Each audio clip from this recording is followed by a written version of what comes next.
ભગવાન પણ બોલ્યા છે, સર્વ ધર્માન પરિત્યજ્ય મામેકમ શરણમ વ્રજ અહમ તમામ સર્વ પાપેભ્યો મોક્ષ ઇક્ષામિ મામ શુચ.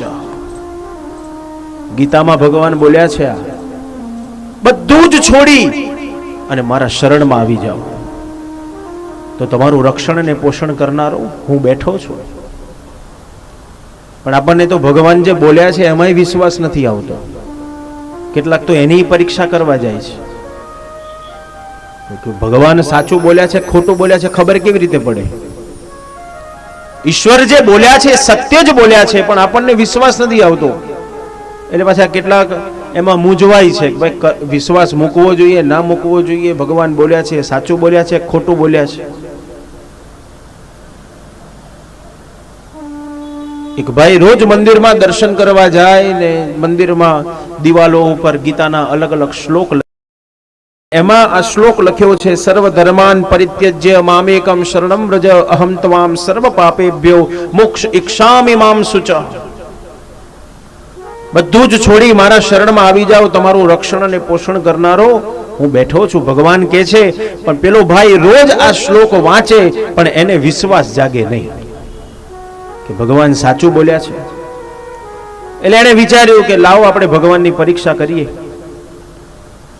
કે ભગવાન તમારા શરણમાં જે આવે છે એનું રક્ષણ અને પોષણ તમે કરો છો ખરા? પરીક્ષા કરું. એટલે શિયાળાના દિવસો હતા. પેલો ભાઈ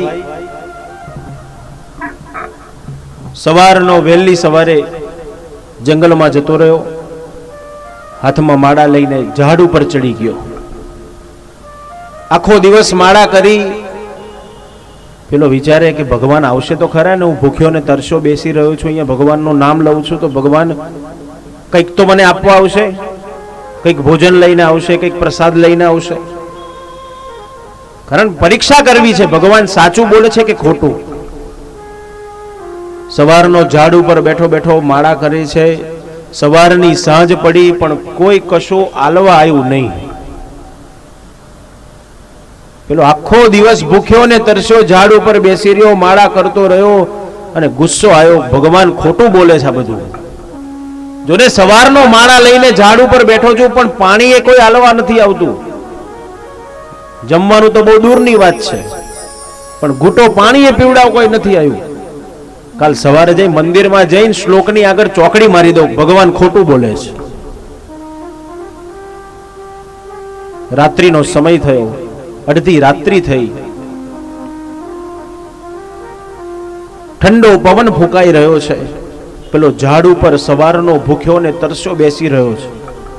અડધી રાત્રિ થઈ અને અડધી રાત્રિના સમયે 4 ચોર ચોરી કરી અને જંગલમાં ભાગ પાડવા માટે આવ્યા છે. જે ઝાડ ઉપર પેલો યુવાન બેઠો છે એ ઝાડની નીચે 4 ચોર ચોરી કરીને જે ધન ભેગું કરીને લાયા. એક ચોરે કીધું, ભાઈ ચાલો ભાગલા કરો, ચારેવના સરખા ભાગ કરો. પેલો યુવાન ઝાડ ઉપર બેઠો છે, જુએ છે પણ બોલ્યો નહીં.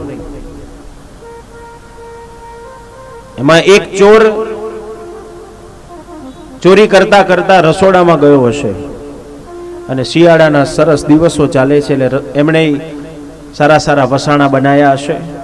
એટલે ચોરે વિચાર્યું કે લાઈને ચોરી કરીને જઈશું, અડધી રાત્રિનો સમય છે, ખાધા પીધા વગરના આયા છે ચારેવ, તો વસાણાઈ લઈ જાઉં, શાંતિથી ભાગલાઈ પાડીશું ને આ સરસ વસાણાઈ ખાઈશું.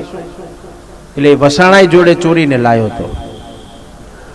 એટલે એણે કીધું કે ભાઈ ભાગલા પાડો એ પહેલા એક કામ કરો, ભૂખ લાગી છે, હું સરસ વસાણા ઘરમાંથી લઈને આવ્યો છું, આપણે ચારેવ જણા વસાણા ખાઈએ અને પછી શાંતિથી ભાગ પાડીએ.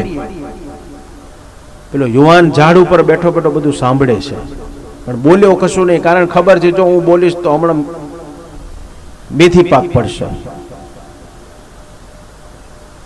એટલે બોલ્યો નહીં, ચૂપચાપ બેસી રહ્યો. ચારે ચોરે કીધું, હા વાત તો સાચી છે, ભૂખ તો અમને લાગી છે, ચાલો પેલા પેટ પૂજા કરી લઈએ ને પછી શાંતિથી ભાગલા પાડીએ.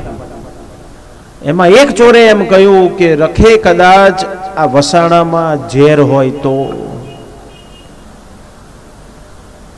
આપણે બધાય મરી જઈએ ને ધન અહીંનું અહીં પડ્યું રહે. બીજો કીધું વાત તો સાચી છે, જો રખે આમાં ઝેર હોય ને આપણે ખાઈએ તો આપણે ચારેય જણા મરી જઈએ, હવે કરવું શું? એકે કીધું કે કોકને આ ચકતું ખવડાવો, જો આ ચકતું ખાય ને એને જો કશું ના થાય તો પછી શાંતિથી આપણે ખાઈશું ને પછી ભાગલા પાડીશું.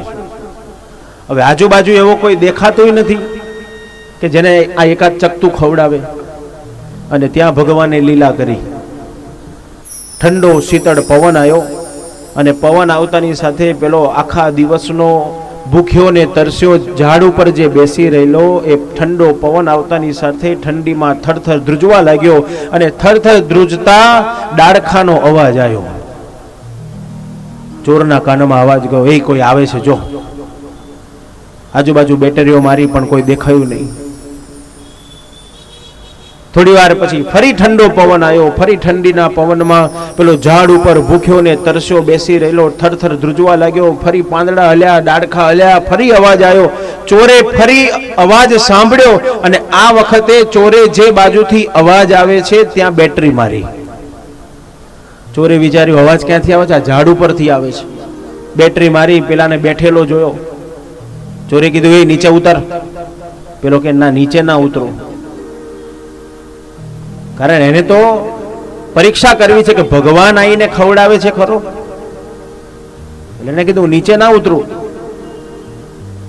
ચોર ધમકાવા લાગ્યો, નીચે ઉતર નહીં તો હું ઉપર આવું છું. પેલો કે ના, નીચે ના ઉતરું. ચોરે પગ પકડી નીચે ઉતાર્યો. ચોરે હાથમાં ચકતું લીધું. પેલા યુવાનને કીધું લે ચકતું ખા. પેલો કે ના, ચકતું ના ખાઉં, કારણ મને તો પરીક્ષા કરવા આવ્યો છું ભગવાનની કે ભગવાન આવીને ખવડાવે છે, આ તો ચોર છે.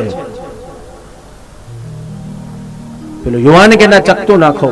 ચોરને ખબર પડી ગઈ ચોક્કસ આ જાણતો લાગે છે કે આમાં ઝેર છે, એટલે જ ખાવાની ના પાડે છે.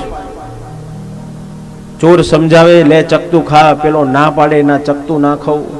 બંને જણા જ્યાં વાતો કરે છે ને ત્યાં બીજા ચોરે પાછળ જઈ અને જોરથી પેલા યુવાનને મુચ્ચી મારી. અને જ્યાં પેલાને મુચ્ચી મારી પેલો બૂમો પાડવા લાગ્યો અને બીજા ચોરે હાથમાં ચકતું લઈ પેલાના મોઢામાં મૂકી દીધું. પેલો દોડતો ગયો મંદિરમાં. ભગવાન તમે જે કહો છો એ સાચું છે, તમે કહો છો એ સત્ય છે. આજે હું તમારી પરીક્ષા કરવા ગયો તો સાલમ પાકે ખાધો અને જોડે મેથી પાકે ખાધો. ઈશ્વર જે કહે છે સત્ય છે, પણ આપણને વિશ્વાસ નથી આવતો. ભગવાન બોલ્યા છે, સત્ય બોલ્યા છે, પણ આપણે આપણી બુદ્ધિને અંદર ઉમેરી એટલે આપણે સાચું ખોટું કરતા થઈ ગયા. પ્રત્યેકનું ધ્યાન રાખનારો એ ઈશ્વર છે. તેથી સોંપી દો.